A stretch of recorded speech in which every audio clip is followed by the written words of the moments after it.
গুরুত্বপূর্ণ রোগ এবং তার নিরাময় নিয়ে আমরা। ক্যালসিয়াম আমাদের শরীরে পায়খানা এবং পেচ্ছাপের মাধ্যম দিয়ে অনেক সময় বেরোতে থাকে। ভিটামিন ডি না থাকলে ক্যালসিয়ামের অ্যাবজর্পশন বডিতে ঠিক হবে না। অনেক সময় বলে যে রোদে থাকলে হবে, কিন্তু রোদে থেকে যে কাজ করবে তার শরীরে ভিটামিন হবে না। এটা আর্লি মর্নিং যখন সূর্য উঠছে তখন যদি আমরা সেই রোদটাতে থাকতে পারি। Hello sir. Hello, what is your name? My name is doctor Nawaz Sharif. আমি কালিয়াচক ব্রেকিং নিউজের পক্ষ থেকে আফসানা। আমি যেহেতু অ্যাজ এ উম্যান, তো আমি আপনাকে একটা প্রশ্ন করতে চাই যে ওমেনদের এই ক্যালসিয়াম ক্ষয়, তারপরে অনেক বোনসের ব্যথা, এইসব ম্যাটারে আপনি আমাকে কিছু বলবেন? আপ টু সার্টেন এজ পর্যন্ত তাদের পিরিয়ড স্টার্ট হয়, তারপরে একটা সার্টেন এজ পর্যন্ত তাদের পিরিয়ডস থাকে, তারপরে যেটা ফিমেলসরা হয়ে যায় সেটা মেনোপজ বলা হয়, মানে পিরিয়ডস বন্ধ হয়। তখন মেয়েদের কি হয়, হরমোনাল রেগুলেটরি চেঞ্জেস একটা বডির মধ্যে আসে। তো সেই ক্ষেত্রে অনেক সময় আমাদের শরীরে ভিটামিন ডি এবং ক্যালসিয়ামের অ্যাবজর্পশনটা কমে যায়। তো তখনই বেশি ব্যথা হয় কিংবা তখনই সমস্ত রকমের প্রবলেমসগুলো শুরু হয় ধীরে ধীরে। এগুলো কিউরেবল, এইটা আনকিউরেবল এরকম কিছু না, মানে এই সমস্যার সমাধান রয়েছে আমাদের কাছে।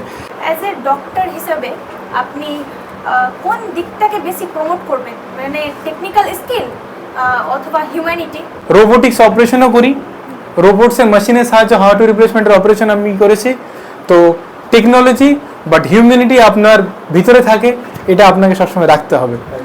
At the end of the day আপনি একজন ভালো মানুষ, আপনি কত ভালো ডাক্তার সেটা পরে। অনেক সময় দেখা যায় যে আমাদের শরীরে বিভিন্ন জায়গায় ব্যথা শুরু হয়, বাত যেমন, যে বাত অনেক জায়গায় আপনার অনেক বিভিন্ন রকম জয়েন্টে হতে পারে। তিনি বলেন যে আমার সমস্ত জয়েন্টসগুলোতে ব্যথা করছে।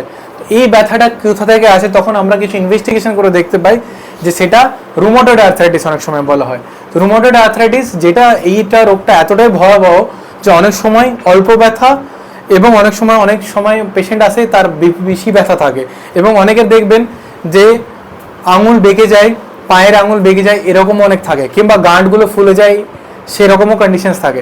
তো আমরা এই সমস্ত পেশেন্টসগুলোকে ঠিক করতে পারি। ভিটামিন ডি3 এর নাম্বার রেঞ্জটা বলুন স্যার।